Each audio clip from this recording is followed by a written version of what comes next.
কিছু কইলেন নে। আসসালামু আলাইকুম। এই জিনিসটার সাথে বাংলাদেশের মানুষ এরকম কোনো মানুষ না যে চিনে না। আনুমানিক 1 কেজি হবে, 1 কেজি। এই যদি সারা ধান কাটায় মোটামুটি 1-150 গুছা কাটতে পারবো। এটারে কোনো কিছু খাওয়ানো যায় না, বিষ খাওয়ানো যায় না। গম বিষ, লেনিরেট, কেক বিষ, যাই কর না কেন এর কোনো কিছু খাওয়ানো যায় না। এরে মারার মতো একটা কলই আছে, সেটা হইতেছে বাঁশের চুঙ্গা কল। আমি ইচ্ছা করে একসাথে প্রায় 8টা চুঙ্গা কল বানিয়েছিলাম। এই নিয়ে আজকে 8টা ধরা পড়লো। এরকম আপনারা যদি আমাদের সামনে চুঙ্গা কলটা উপস্থাপন করতে পারতেন তাহলে দেখলে আমরা খুশি হতাম। ঠিক আছে, আমি পরবর্তীতে আপনাদের এই চুঙ্গা কল কেমনে বানাই এবং কীভাবে তার ফাত্তা বাতা হয় আমি আবার একটা ভিডিও দিব। তবে এই দেশের মানে ধানের একমাত্র শত্রু।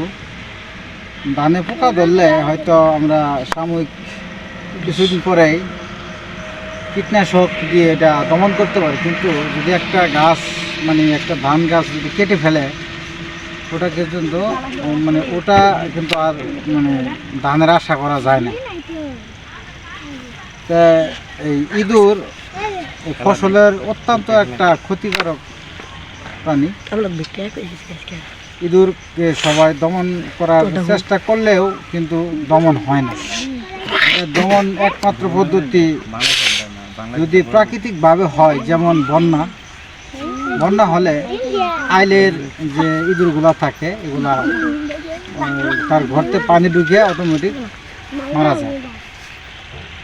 বিগত 2 বছর যাবৎ কোনো বন্যা হয় না, যার কারণে এই ইঁদুরের প্রকোপটা খুব বেশি। আমার গত বছর এই ইঁদুরে প্রায় 6 কাঠা জমি, প্রায় 6 কাঠা জমি 3 কাঠায় কেটে একবারে সমান করে দিছে। আমি তাকে কোনো কিছু করতে পারি নাই, বিকজ আমার পদ্ধতিটা জানা ছিল না। এবার আমার এক জ্যাঠাতো ভাই বলল যে এই জিনিসটা করলে বাঁশের চুঙ্গা কল পাতলে এটা দ্বারা একমাত্র সম্ভব। তাই আমি একদিন এটা উদ্যোগ নিলাম। উদ্যোগ নেওয়ার পর 8টি কল বানিয়েছি, বাঁশের চুঙ্গা কল।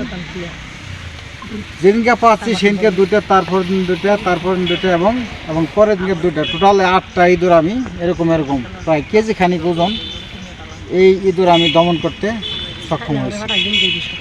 আপনারাও ইউটিউবে দেখবেন বহুত ভিডিও আছে, ভিডিও দেখে দেখে বানালে আশা করি উপকৃত হবে। আজ তাহলে এই পর্যন্ত। আসসালামু আলাইকুম।